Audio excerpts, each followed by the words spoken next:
사건은 당연히 가장 핫한 국민의당 제보자 조작 사건. 자꾸 이게 피해자 이름을 앞에 갖다 대는데 이거는 조작의 주체가 국민의당이기 때문에 국민의당 조작 사건이요. 일단 제목부터 바꿔야 된다고 보고 이제 지금 모든 언론의 관심사는 단독범이냐, 공범이 있느냐, 지지자가 있느냐 이거에 꽂혀 있는데 그것도 물론 중요하죠. 중요한데 저는 주목하는 지점이 좀 다릅니다. 뭐냐면 5월 5일 날 기자회견을 하면서 당시 녹취록의 일부를 그때 공개를 했었어요. 대화 내용 일부를. 근데 그 중에서 저는 그때부터 이상했던 게 있었어요. 뭐냐면 당사자가 동생하고 녹음했다는 거잖아요. 근데 이유민 씨는 문준용 씨하고 일면식도 없는 사람인 거예요. 그렇죠. 파슨스에 가본 적도 없는 사람이고. 그러니까 아무것도 모르는 사람이에요. 민준용 씨에 대해서. 그쵸? 이제 그렇게 생각하고 당시에 녹취록 일부분을 다 같이 보자고요. 이런 얘기가 나와요. 2008년 9월부터 파슨 디자인 스쿨 대학원을 다닌 이 동료라고 이제 설명한단 말이죠. 기자회견 때. 물론 뭐 거짓말입니다만. 당시에는 이렇게 설명을 했어요. 이 시기는 정확하게 맞아요. 문준용 씨가 그때 다녔다는 시기. 이렇게 시작을 하는데, 이런 얘기를 합니다. 소속기관에 생겼으니 고용정보원죠. 이력서의 한절을 채우고 나서 토플 학원 다니면서 놀러 다녔다. 그러니까 자기는 거기 공짜로 들어갔고 거의 아버지 백으로 토플 학원 등록해놓고 띠까띠까 다녔다는 거예요. 이 토플 학원을 다녔다는 건 공개된 정보가 아니에요. 생각해 보시면. 이력서에 토플 학원 담임 어디 쓰나요? 안 써요. 네. 그러니까 잘 아는 사이라는 인상을 주기 위해서 이 멘트를 한 거란 말이죠. 내가 들었는데 토플 학원 다녔다던데? 띠까띠까 하면서 이런 말을 쓴 거예요. 근데 이건 제가 문준용 씨한테 직접 확인한 건데 본인은 토플 학원을 다닌 적이 있긴 있어요. 유학을 가려면 학원을 어디든 다니긴 하겠죠. 영어 성적이 필요하니까. 토플 학원을 다닐 수도 있고 토플을 독학할 수도 있고 영어를 잘할 수도 있죠. 그건 모르는 겁니다. 근데 제가 왜 그걸 주목했냐면 이 녹취기가 공개되고 나면 당연히 기자들은 반대로 이걸 가지고 문준용 씨 혹은 민주당 측에 확인하려고 할 거 아닙니까? 토플 학원 다닌 적 있어? 없대는데 여기서 깨지는 거예요, 그냥. 그쵸? 이거는 기자회견을 하고 바로 국내에 있는 모든 기자들이 검증을 하거나 혹은 물어본단 말이죠. 없는 사실을 말할 수 없는 거예요. 상상으로 생각해 보세요. 말하는 즉시 확인해서 아니라고 반론이 제기되면 그럼 바로 깨지는 거를 말하겠어요? 상상으로 안 다녔으면 어떡하지? 라고 생각되면 말할 수 없는 내용이에요, 실제로는. 다녔다는 사실 어떻게 알죠? 작은 일인데, 그리고 예를 들어서 에세이 혼자 다 한 걸로 썼다. 한마디로 말해서 실력도 없는데 거기 내는 에세이에다가 다 혼자 썼다. 이런 말이에요. 이것도 저는 확인해 봤어요. 물론 에세이가 있고. 근데 왜 이런 걸 자기는 이렇게 쓴 적이 없다고 하는데 문준용 씨는 왜 이렇게 썼을 것 같냐? 내가 물어봤어요. 그거는 이 미술 분야에서 보통 포트폴리오를 내고 그리고 그게 굉장히 중요하기 때문에 과장하는 경우가 종종 있는 게 요 분야에서의 특징이래요. 그러니까 그 추정은 이 분야에 대해서 잘 아는 사람인 것 같다. 다 이렇게 하진 않는다는 거예요. 당연히. 근데 왕왕 이런 게 문제가 되는 수가 있다. 그리고 제가 이제 특히 다른 것도 있지만 자잘한 거 특히 주목했던 부분이 이건데 수임인 수석인가 딸도 거의 동갑인데 그런 식으로 은행 꿀보직에 들어갔다고 지나가듯이 말을 해요. 여기서 이제 청와대 시절에 시민사회 수석 이 당시에 그러니까 문재인 대통령이 노무현 정부 시절에 청와대 근무할 때 같이 근무했던 시민사회 수석이 누구냐? 그러면서도 또래의 딸이 있고 그 딸이 은행에 간 사람이 누구냐? 이거 알 수 없는 정보잖아요. 그래서 내가 인터넷 검색해봤어요. 이강철 전 수석을 의미하는 것 같아요. 이강철 전 수석은 인터뷰를 한 번 한 적이 있어요. 언론에. 2009년인가? 2009년일 겁니다. 2009년에 본인이 이제 35년간 민청학년 사건으로 엮인 적이 있어요. 근데 그걸 무죄 판결을 그때 받았거든요. 그게 2009년인가 그래요. 그러면서 기자들이 전화를 합니다. 무죄를 받았으니까 35년 만에. 무죄 받은 것에 대해서 소감을 물으니까 막 기쁘다 이런 얘기하면서 이제 딸도 결혼하는데 은행 다니던 딸이 결혼한다는 한 문장을 말하는 게 있어요. 이강철 전 수석은 문재인 대통령과 형님 동생 하는 정도의 사이. 그러니까 직장 동료인데 아마도 과거에 이 민초항영 사건 이런 민주화운동 인연으로 해서 아는 사이였던 것 같아요. 나도 몰라 자세히는. 그래서 물어봤어. 문준용 씨한테. 여기서 시민사회 수석이 누구를 지명하지 않느냐? 모른다. 그럼 이강철 시민사회 수석을 아느냐? 모른다. 이강철 시민사회 수석에게 딸이 있다는 걸 아느냐? 모른다. 딸이 은행을 다니는 걸 아느냐? 모른다. 딸이 거의 또래인 걸 아느냐? 당연히 모른다. 본 적도 없고 모른다는 겁니다. 전혀. 그러니까 이런 스토리를 구성하려면 문재인 대통령과 이강철 수석이 사적인 관계가 있다는 걸 알아야 되죠. 일반인들은 몰라요. 파슨세에 다니는 모 씨가 있는데 그 모 씨의 이메일 주소를 줬기 때문에 국민의당에서는 그 이메일이 온 만큼, 이메일 주소를 알려준 만큼 실존 인물로 생각했다 이렇게 말하거든요. 그 A 모 씨가 파슨스에 다닌 것 같긴 해요. 페이스북이나 이런 거 보면. 그런데 적어도 문준용 씨하고 같이 다니는 사람은 아니에요. 또 확인해 보니까. 문준용 씨하고는 자기하고 같이 그 대학원에 들어간 사람 한국 사람 6명인데 그중에 김 씨는 없다. 김모 씨거든요. 나중에 그러니까, 문준용 씨 친구가 얘기를 했었죠. 그렇죠. 6명이라고 얘기했고 이 사람은 아닌 것 같다. 당사자는 나밖에 없는데 나는 얘기한 적 없다. 이렇게 그렇죠. 얘기를 했죠. 조건에 맞는 사람. 그때 김 씨라는 말이 안 나왔어요. 근데 김 씨라고 이제 얘기가 나왔거든요. 김 씨는 없다 그때. 그러니까 존재하지 않는. 그러니까 파슨스에 다녔는지는 모르겠으나 어떤 특정 시점에 문준용 씨와 겹치는 부분이 없는 거예요. 이게 이유미 씨가 자 그러면은 문준용 씨를 엿먹이기 위해서 내가 상상으로 뭔가 대화록을 만들어내야지 한다고 만들어진 내용들이 아닙니다. 이게. 그러니까 이유미 씨 혼자서 알 수 없는 혼자서 정보들로 알 수 없다는 거죠. 음. 이 소스, 그러니까 대화록을 만들기 위한 소스는 누군가 제공했어야 한다는 겁니다. 그리고 그 소스는 기본적인 사실관계는 거기 정확하게 적혀 있었던 거예요. 그렇게 생각하지 않으면 안 풀리잖아. 소스를 누가 줬냐는 거죠. 원래 유력 정치인 혹은 청와대에 근무한 수석급들 되면 가족들도 사실 사찰의 대상이 됩니다. 실제. 그렇죠. 저는 이렇게 오랜 시월 지속적으로 특정 정치인이나 청와대 수석급들의 가족들 정보까지 취합하고 있으려면 이건 국정원 정도 돼야 된다는 거죠. 지난주부터 계속 국정원을 밀어요.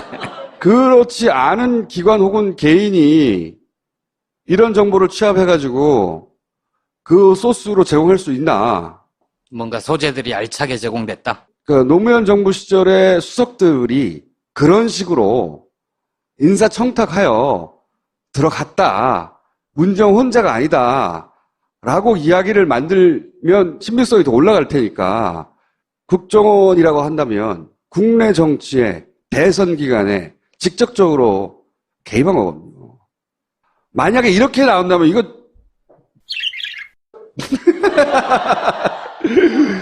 그래서 저는 이 제목에 주목해야 된다고 본다는 겁니다. 그 제보를 굳이 자유한국당에 갖다 주지 않고 국민의당을 통해서 제기하게 했다. 자유한국당에 이게 안 갔다는 보장은 없죠.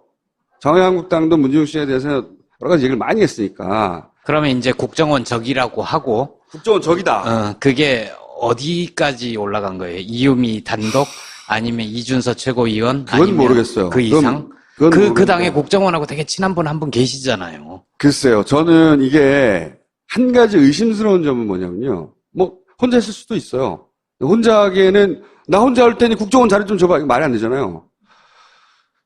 그러니까 뭐 국정원 자료인지 모른 채 그 당에 굴러다니고 있는 정보, 소위 검증단에서 오늘 뭐 확보해서 혼자서 했다라고 그렇게 얘기가 나올지 모르겠는데 제가 좀 이상하다고 생각하는 건 이 조작을 선수가 개입했다고 보기에는 엉성해. 예. 엉성해요. 네. 조악해요. 그리고 당의 공식 라인이 쭉쭉쭉쭉 해서 했다고 보기에도 굉장히 조악해요.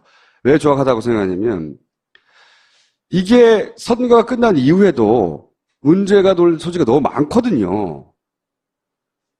이게 근데 문제가 됐다 치면 당사자는 제가 보기엔 빼도 박도 못하게 거의 한 3년 정도는 징역이 떨어질 일이에요. 근데 당사자들 얘기에서도 나오는데 대체로 그동안 대선이 끝나면 승자의 아량 해가지고 고소고발 사건은 안 다 그런 무마된 경우가 많아요. 그렇죠. 네. 대부분은 그렇지만 아주 치명적인 건 안 그런 그걸 기대했을 수도 정봉주 있어요. 보세요. 정봉주. 그럼 미운털이 박힌 거죠. 그러니까 이거는 제가 보기에는 3년, 4년 갑니다. 그냥 갑니다. 이 관련법에 제가 아주 아주 시달린 사람이거든요. 가요. 이거는 그거보다 좀 더 심한 단계죠, 이건. 제가 한 거하고 비교할 수도 없죠. 네. 이건 뭐 자작해가지고. 그리고 이때까지 우리 정치사에서 당 내에서 이렇게 스스로 당의 선수가 직접 조정하는 경우는 없어요.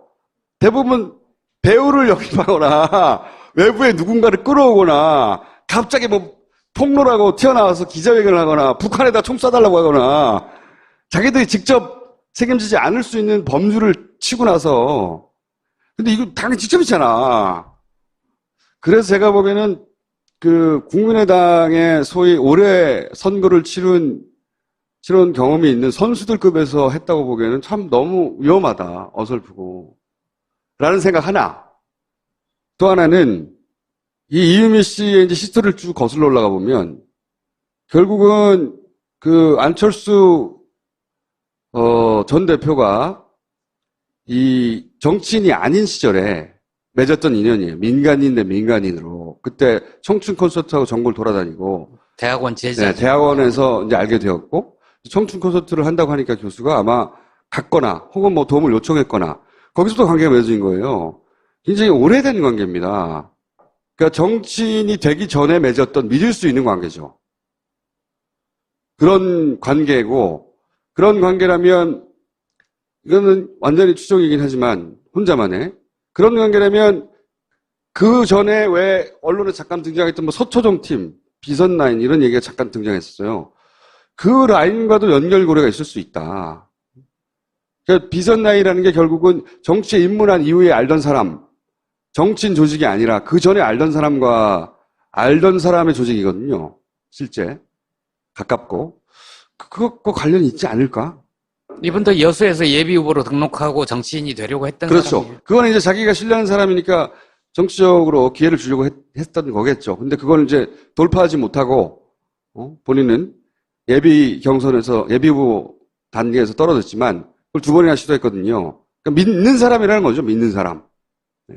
그래서 저는 공식 라인과 비선 라인 모두 다 소위 공범이냐 뭐 혹은 뭐 지시자가 있느냐를 따져봐야 된다. 하지만 그보다 훨씬 관심 있는 건 저는 누가 줬냐. 누가 줬냐를 아무도 안 따져서 전 누가 줬냐도 굉장히 중요하다고 생각합니다. 이거는 사실이라면 그 준 사람이 대선에 정치에 가장 큰 판에 아주 적극적으로 개입한 겁니다. 누가 직접 갖다 주지 않아도 사무실에 툭 떨어져 있거나 우편으로 왔는데 열어보고 으악? 이런 게 있어? 이럴 수도 있어요. 그런데 그런 제보를 그러니까 100개를 제보받으면 그중에 1개를 말할 수 있을까 말까예요. 왜냐하면 그럴듯한데 확인할 수가 없어. 왜? 그 사람 말뿐이거든요. 근데 이건 당사자 말도 아니잖아. 그냥 녹취록이 왔는데 이 녹취에 등장하는 사람하고 아무도 통화를 못 해봤어. 그러니까 최소한 확인을 했어야 되는데 며칠 안 남았고 야 이거 얘기된다 하고 확 지른 거죠. 그거는 그렇군요. 국민의당의 책임을 물어야 되는 거고 지금 이 순간까지 안철수 전 후보가 아무런 얘기를 안 하고 있잖아요. 그거 뭐 모든 언론에 따지고 있으니까 저는 요 정보를 누가 줬느냐 굉장히 중요한데 누가 줬느냐 그 공작적 정보 위에 기반한 공작인 거거든요. 말 어렵다. 공작적 정보 위에 기반한 공작이라고. 그 토대해야 되는 정보 그걸 따져야 된다. 그래서 그들을 토벌해야 한다. 아, 참. 그 사이에 정청래 의원 얘기를 잠깐 드리면, 정청래 의원은 지금 현재 고속도로에 길이 막혀서, 내가, 그럼 증거를 보내라! 그랬더니 증거를 보낸 거야. 진짜 막혔다! 평창 올림픽 관련해서 거기 지금 공사 한창이어서 진작에 도착했을 수 있는 시간에 출발했으나 내가 도착하지 못하고 아쉽게도 결석을 하게 되었으나 증거를 보내라고 했더니 증거를 보냈고 그러나 이것은 결석이 아니다. 결석이 아닌 이유가 뭐냐? 본인이 그동안 이 국민의당 사건과 관련해서 썼던 트윗을 대신 보낸다. 트윗으로 참석을 가름해달라. 자, 트윗이 대신 참석하는 것으로 그래서 뭐라고 썼냐? 정치적 특검이라는 정말 몰랐을까? 뭐 이런 얘기하고 방귀 소년 특검을 두고 나오셨습니다. 통과 생각하십니까? 딱 하십니다. 사과부터 하십시오. 뗐지 그럼 못 써요. 허위사실 유포한자가 문제의 적입니다. 네. 박진원 입을 계속 주목하겠습니다. 박노니? 복싱하십니까? 당이 코너에 몰리자 특검 카드를 들고 나오셨습니다. 공격의 재생이 방어라는 복싱 해설자 말을 믿고 그러십니까? 그러기 상태입니까? 사과하십시오. 안철수 씨 한마디 해야죠. 안철수입니다. 저하고는 상관이 없는 일입니다. 저는 모르는 일입니다. 저는 새정치를 헌신한 사람입니다. 이런 구체적으로 추방해야 합니다. 저는 5년 후에 다시 재출마할 겁니다. 더 드릴 말씀은 없습니다. 이게 예언이에요. 이렇게 할 거라고. 말도 안 되는 예언이죠. 더 넓던 이유는 선거법 위반 사항이다. 선거법 위반 사항은 유죄가 확률되면 100만 원 이상이면 국회의원이면 전부 다 배지가 날아간다. 사실 국민의당에서는 의원급이 단 한 사람에서 연루되면 그 후폭풍도 어마어마하지만 의원도 날아가기 때문에 예, 굉장히 큰 사건이죠. 여기 나오셨던 이용주 의원도 얘기가 네. 나오고 있죠. 그 녹취록을 들었느냐 안 들었느냐 이거 가지고 이용주 의원이 이걸 사전에 알았을까 조작 사실을 몰랐을 개연성이 굉장히 크죠. 그거는 저도 그렇게 생각해요. 검찰 출신으로 이것이 만약에 조작인 게 드러나면 조작인 게 확인되는 건 사실 어려운 일이 아니에요. 왜? 파슨스에 다녔다고 하는 김모 씨의 이메일 주소, 페이스북에 있는 이메일 주소, 그 이메일 주소로 메일을 보내서 당신이 그랬냐고 물어보면 되잖아요. 사실 국민의당이 특검을 주장하는데 말이 안 되는 게요. 정말로 특검이 하고 싶고 특검을 해야만 하는 중대한 사안이었으면 대선이 끝나고 나고 50일 동안 그 사람한테 왜 확인 안 해봤어? 진작에 확인해봤어야지. 메일 보내고 아니면 뉴욕에 누구 보내든지. 어려운 일이 아니에요. 확인해보려면 페이스북도 있고 안 해봤다는 거 아니에요. 그래놓고 갑자기 특검이야. 말도 안 되지. 근데 이용주 의원이 최소한 과장하거나 확인되지 않은 걸 말한 건 있어요. 복수로부터 확인하였다. 이런 이야기들. 복수는커녕 당사자한테도 확인이 안 된 거잖아. 이 대목에 대해서는 본인도 제가 보기에는 도의적 책임을 넘어서는 법적 책임을 묻게 되는 상황이 올 수도 있어요. 왜 그렇게 말했냐고. 물론 뭐 본인은 이것뿐만이 아니라 다른 여러 가지 정황상 뭐 이렇게 말할 수도 있는데 어쨌든 이 건을 여러 사람을 통해 확인했다는 거는 사실이 아니니까. 예언, 안철수입니다. 송환은 버릇 잘 몰랐다. 잘 모르면 이런 예언을 했어요. 예. 의미 없죠. 구속영장이 발부되면 입장 표명을 한다. 제가 보면 좀 늦긴 해요. 안철수 전 대표가 서로 몰랐다 하더라도 사실 진작에 구속 여부하고 상관없이 치고 나와서 대응했어야 하는 건데. 당연하죠. 왜냐하면 지난 박선수 의원이 연루됐다고 해서 무죄가 났긴 했지만 그 횡령 사건이 있었잖아요. 그때는 형이 확정되거나 검찰에서 입장 발표하지 않았는데도 얘기했거든요. 신속하게 해야 된다고 보는데 왜 이렇게 미적거리는지 모르겠네. 정청래 입장은 입장 표면도 법원 판단에 따라 수위적으로 하겠다는 건가? 그럴 거면 대법원 판결을 기다렸다 하는 게 좀 더 완벽하지 않을까? 계산하지 화끈하게 해라. 예. 누구나 할 수 있는 이야기죠? 끝! 자, 이것으로 정청래 의원의 추정. 이강철 전 수석을 의미하는 것 같아요. 이강철 전 수석은 인터뷰를 한 번 한 적이 있어요, 언론에. 2009년일 겁니다. 2009년에 본인이 이제 35년간 민청학년 사건으로 엮인 적이 있어요. 근데 그 무죄 판결을 그때 받았거든요. 그게 2009년인가 그래요. 그러면서 기자들이 전화를 합니다. 무죄를 받았으니까 35년 만에. 무죄 받은 것에 대해서 소감을 물으니까 막 기쁘다 이런 얘기 하면서 이제 딸도 결혼하는데 은행 다니던 딸이 결혼한다는 한 문장을 말하는 게 있어요. 이강철 전 수석은 문재인 대통령과 형님 동생 하는 정도의 사이. 그러니까 직장 동료인데 아마도 과거에 이 민청학년 사건 이런 민주화운동 인연으로 해서 아는 사이였던 것 같아요. 나도 몰라, 자세히는. 그래서 물어봤어. 문지용 씨한테. 여기서 시민사회수석이 누구를 지명하지 않느냐? 모른다. 그럼 이강철 시민사회수석을 아느냐? 모른다. 이강철 시민사회수석에게 딸이 있다는 걸 아느냐? 모른다. 딸이 은행을 다니는 걸 아느냐? 모른다.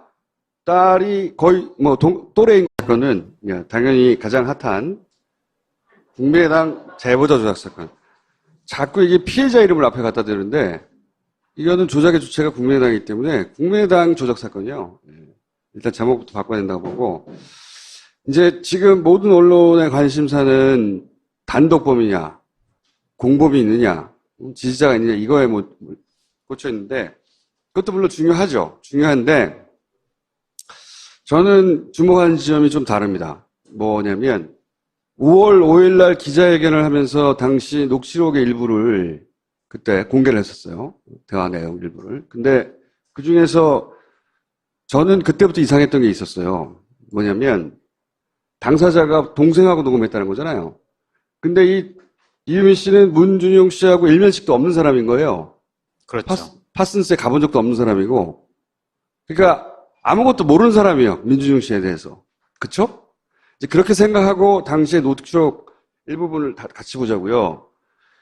이런 얘기가 나와요. 2008년 9월부터 파슨 디자인 스쿨 대학원을 다닌 이 동료라고 이제 설명한단 말이죠. 기자회견 때. 물론 거짓말입니다만. 당시에는 이렇게 설명을 했어요. 이 시기는 정확하게 맞아요. 은지용 씨가 그때 다녔다는 시기. 이렇게 시작을 하는데, 이런 얘기를 합니다. 소속기관에 생겼으니 고용정보원죠.